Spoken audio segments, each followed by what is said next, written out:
Rusame reader, Rusong! And today I will be reading to you from Stuck With You by Buzzy Bee, 1001. Now, on to Chapter 5. Third person point of view. A few hours had passed and America's disappearance was finally noticed. Some countries said that America was just skipping the meeting, while others were very worried. The UN had called a meeting to discuss the disappearance of the striped country. Russia was reluctant to come because he knew everyone would suspect he did something. Russia was getting ready to leave, putting on his suit to look more professional. Before he left, he made sure to grab America's collar and say bye to his cat. He got into his car and started it. He debated on what to say. When he finally thought of something, he started backing out of the driveway. Russia drove slowly. He had an hour-long car ride to think. Russia parked his car in the parking lot when he arrived at the meeting building. He looked around at the cars that were already there and saw his dad's car pull up. Russia stormed over to the car when it came to a stop. Soviet rolled the window down and looked at the country at his car door. "What is it?" Russia grabbed the collar out of Soviet's suit and pulled Soviet close to his face. He bared his teeth and growled. "You're going to tell them what you did, or else." "Or else what? What are you going to do? Kill me?" Soviet laughed in Russia's face. Russia's expression didn't change. He just tightened his grip on Soviet's shirt. "No, I will make your life a living nightmare. You won't be able to have a moment of peace as long as you live. I will make sure of that." Soviet's eyes went wide as his son spoke. Soviet tried getting out of Russia's grip, but Russia wasn't budging. More cars started arriving, and Russia was forced to let go of Soviet to avoid drawing attention. Russia still glared at his father, who was trying to fix his suit.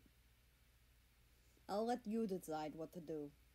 Russia turned around and began walking into the meeting building. He opened up the door leading to the room the meeting was in. Once it was open, Russia got a good view of the countries already there. Canada was sitting next to Mexico with his hands clasped together. Mexico was slouching in her chair with her arms behind her head. Britain was comforting France. When Russia entered the room, everyone's attention was directed at him. Russia ignored the stares and took his seat. Finally, everyone had arrived, and the meeting could begin. UN walked up to the front of the room. He shuffled through the papers in his hands. "As you all know, America went missing a few days ago. The last time he was seen was at the last meeting. Does anyone have any information regarding America?" Russia glared at his father. A few people noticed this and started looking at Soviet too. Britain paid no attention to the countries staring at Soviet, and instead glared at Russia. "I bet Russia knows something about America's disappearance," Britain shouted, causing everyone to snap their heads toward the British man. "What's your proof, Britain?" UN asked, a bit annoyed by the shout. "He was glaring at America at the last meeting." Russia shook his head at the short man. Britain looked even more ticked off, but before he could talk, UN spoke up. "Russia, what do you have to say?" Russia didn't say a word as he reached into his pocket and pulled out the collar. He placed it on the table as everyone gasped. "What did you do to him?" Britain growled as he jumped up. France held him back so he wouldn't attack the Russian man. "I didn't do anything to him. Maybe you should ask Soviet that." Soviet shifted uncomfortably as everyone began looking at him. Russia gritted his teeth and growled.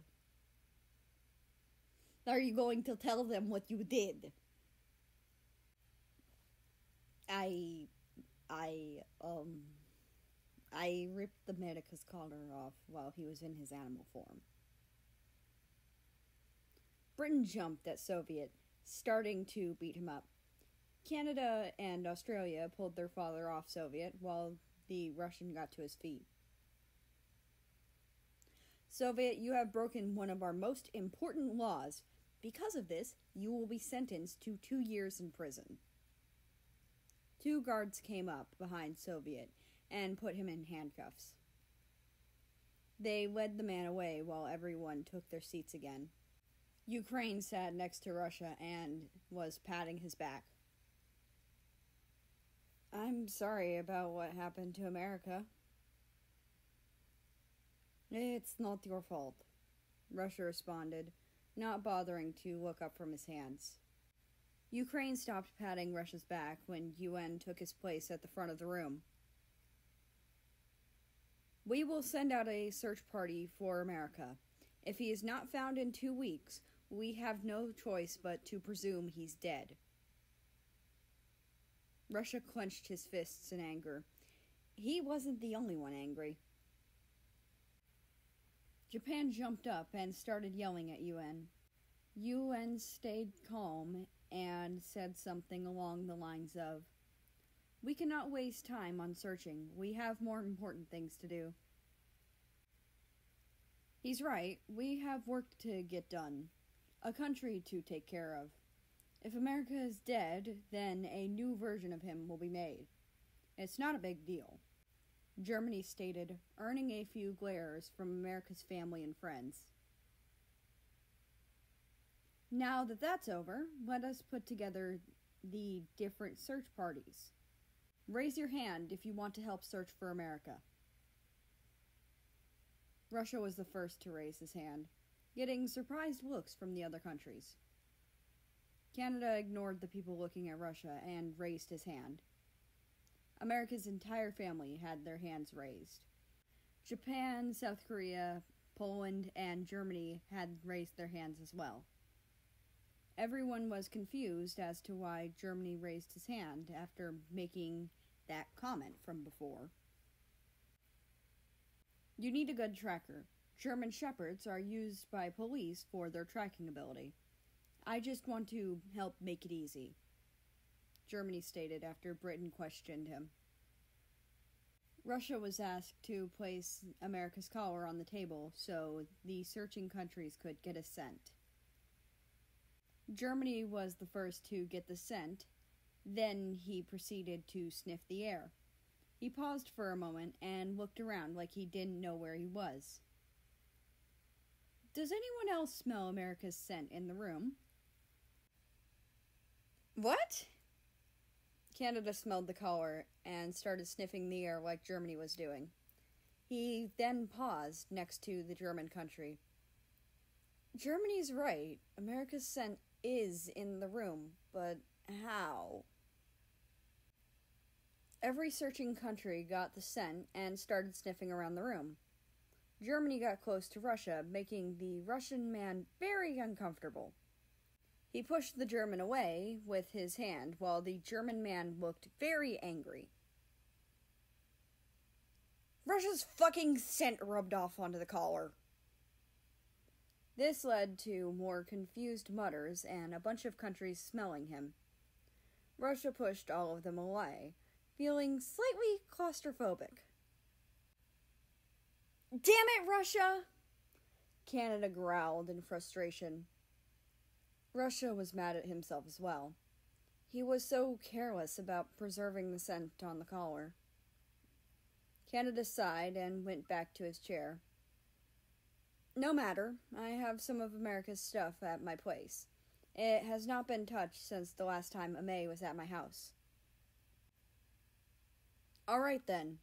Canada, next meeting you will bring these items. Meeting dismissed.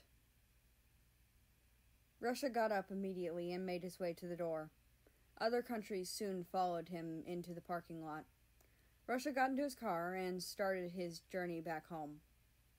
He kept on thinking about how his scent rubbed off onto the collar. He was mad at himself for not putting the collar into a Ziploc bag. Russia sighed when the light turned red. All he wanted to do when he got home was sleep. But then he remembered he had a cat to take care of. After an hour of driving, he pulled up to his house. Russia parked the car in the driveway and got out. He walked up to the front door and unlocked it. America heard the door being unlocked and ran over to the door as Russia walked right in, causing America to run face first into Russia's leg. "Oh, Nathalie, are you okay?" Russia picked America up while Amay just rubbed his head on Russia's face. Russia laughed and moved America away from his face. He walked back to the kitchen and got the food ready, while America meowed at him. "Be patient, Nathalie." America started eating immediately after Russia set the bowl down. Russia went to make his own food. He didn't want anything special, so he just made a sandwich.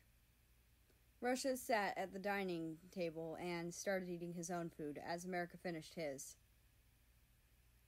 Amay leaned on Russia's leg and started purring. Russia reached down to pet the cat's head before placing a piece of turkey down for his cat.